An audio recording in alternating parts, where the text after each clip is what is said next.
El liberalismo es una doctrina básica e irrenunciable que se basa en la libertad absoluta del individuo para expresar sus ideas, reunirse, conservar sus propiedades, sin que ningún poder pudiera acabar con ellas. El liberalismo político era una síntesis de las ideas de los ilustradores como Rousseau, Voltaire y Montesquieu. División de poderes, parlamentos elegidos por la nación como poder legislativo, sufragio censatario, etc.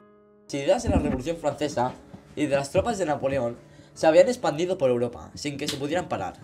Durante la Restauración, los liberales se ocultaron en sociedades secretas, como la masonería o los carbonarios, donde había comerciantes, intelectuales o profesionales liberales.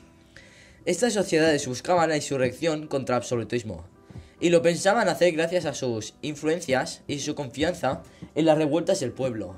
Con esta estrategia se hizo a cabo las primeras revoluciones liberales durante los años 1820 y 1824, en España, Portugal, Nápoles y el Piamonte. La revolución liberal en España fue llamada como la Revolución del Trienio Liberal.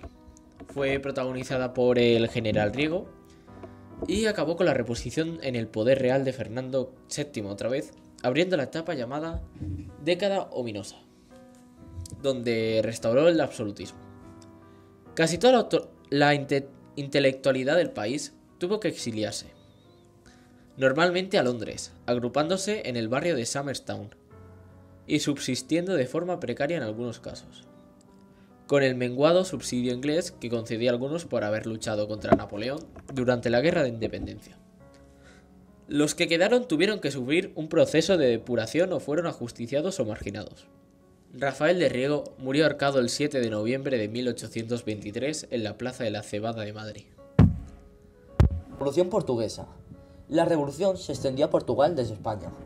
La llamada Revolución Liberal de Oporto se inició en esa ciudad en agosto de 1820, entre la burguesía mercantil, descontenta por la apertura de los puertos brasileños al mundo, y reclamaron una constitución.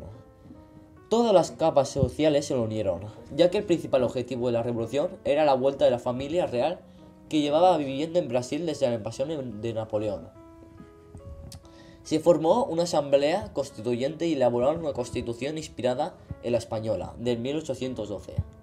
El rey Juan VI tuvo que regresar a Portugal en 1821, dejando como regente de Brasil a su hijo Pedro. Entonces las cortes portuguesas, que estaban descontentas porque había una regente en Brasil, pidieron el regreso de Pedro. Los diputados brasileños abandonaron las cortes y Pedro proclamó la independencia de Brasil en 1822. La revolución liberal había triunfado en Portugal, pero tuvo que sufrir la separación de Brasil. Las cortes portuguesas constitucionalistas en 1820 funcionaron hasta que fueron disueltas por la reacción absolutista del príncipe Miguel de Braganza, hijo del rey Juan VI, que en 1823 la disolvió por un golpe de estado que reimplantó el absolutismo. De Nápoles. El reino de Nápoles, llamado desde 1816 de las dos Sicilias, era el reino más extenso de la península italiana y el del gobierno más reaccionario, ejercido por un monarca de la Casa de Borbón.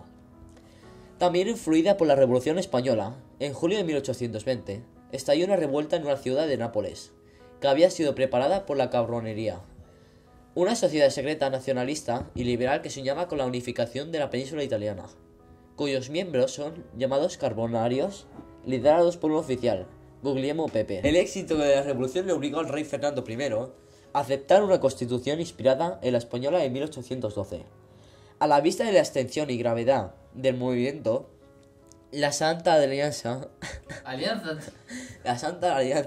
se reunió en el Congreso de Tropo en octubre de 1820 y decidió enviar un ejército austriaco a sofocar la revolución.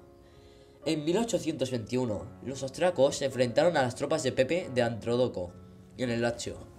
Tras vencer en la batalla invadieron Nápoles, restaurando el absolutismo.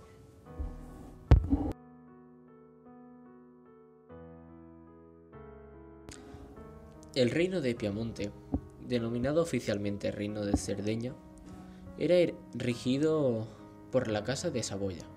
El rey Víctor Manuel I que residía en la isla de Cerdeña, volvió a Turín en 1814 tras la derrota de Napoleón y la reconstitución de su territorio continental, Piamonte y Saboya. En este reino estaba el principal foco de nacionalismo italiano y en Turín se formaron sociedades carbonarias en favor de la unificación italiana. Ante las noticias de la revolución en Nápoles y de la invasión austríaca, los carbonarios se sublevaron en marzo de 1821. Víctor Manuel I abdicó en favor de su hermano Carlos Félix, quien tuvo que reconocer la constitución elaborada por los revolucionarios liberales y también inspirada en la española de 1812. La Santa Alianza, reunida de nuevo en el Congreso de Laibach, ordenó al ejército austriaco que estaba en Nápoles a avanzar a Turín e intervenir en apoyo del rey Carlos Félix, que recuperó su poder absoluto y persiguió a los carbonarios. Segunda oleada revolucionaria. Toda Europa se ve sacudida por esta revolución, desde Francia hasta Rusia, si bien solo triunfó en Francia y Bélgica. Como siempre, en la raíz de estos brotes revolucionarios encontramos varios años seguidos de malas cosechas que crean un clima social turbulento y hace que las masas sean fácilmente manipulables por la burguesía. En Francia, Luis XVIII ha implantado el absolutismo, pero consciente de la imposibilidad de volver al pasado, ha firmado una carta otorgada o pseudoconstitución que permite la existencia de un parlamento elegido pero casi sin funciones. Su heredero, Carlos X, quita a la alta burguesía comercial el derecho a ser elegido en ese parlamento. Esto origina un levantamiento popular que desemboca en la abdicación del rey y en la proclamación de Luis Felipe de Orleans como rey constitucional. En Francia se ha instaurado nuevamente un régimen liberal. Por otra parte, Bélgica fue asignada a Holanda en el Congreso de Viena. El pueblo belga, tratado de forma arbitraria por el soberano holandés, no aceptó esta nueva situación y se rebeló en 1830. El resultado es la independencia del país y la proclamación de una monarquía parlamentaria. Finalmente, al final de la década de 1830, el absolutismo desaparece de Europa occidental para dar un paso al liberalismo moderado, en referencia a la Constitución francesa de 1791. El poder económico estaba dominado por la alta burguesía, la cual también originó problemas de marginación a las otras clases sociales. Revolución Francesa. En Francia, una grave crisis agrícola y financiera contribuye al estallido revolucionario. La causa inmediata fue la negativa del gobierno a permitir la celebración de un banquete político al principal partido de la oposición. Al día siguiente, en la calle, se formaron barricadas contra la policía y el ejército. Ahí estaban liberales, estudiantes, demócratas, liberales más progresistas y socialistas, representantes de los obreros. Ante tales acontecimientos, Luis Felipe de Orleans abdicó y se proclamó la República. Como vemos, la participa por primera vez un movimiento que representa a los obreros. En esta revolución se pide, por primera vez desde el movimiento que representa a los obreros, esta revolución se pide por primera vez desde 1793 el sufragio universal. Las elecciones para la Asamblea Nacional, Parlamento francés, dieron una mayoría a las fuerzas conservadoras y a los partidos de izquierda y los progresistas quedaron marginados. Los obreros aprenderían a no confiar en la burguesía. Poco después, en las elecciones para presidente de la República, resultó ganador Luis Napoleón, sobrino de Napoleón Bonaparte, y tal y como hiciera su tío, se proclamó emperador. De nuevo, una revolución en Francia había desembocado en un poder imperial. Como todos los logros de esta revolución fueron importantes, se mantuvo en Francia el sufragio universal y muchos países se gobernaban con constituciones.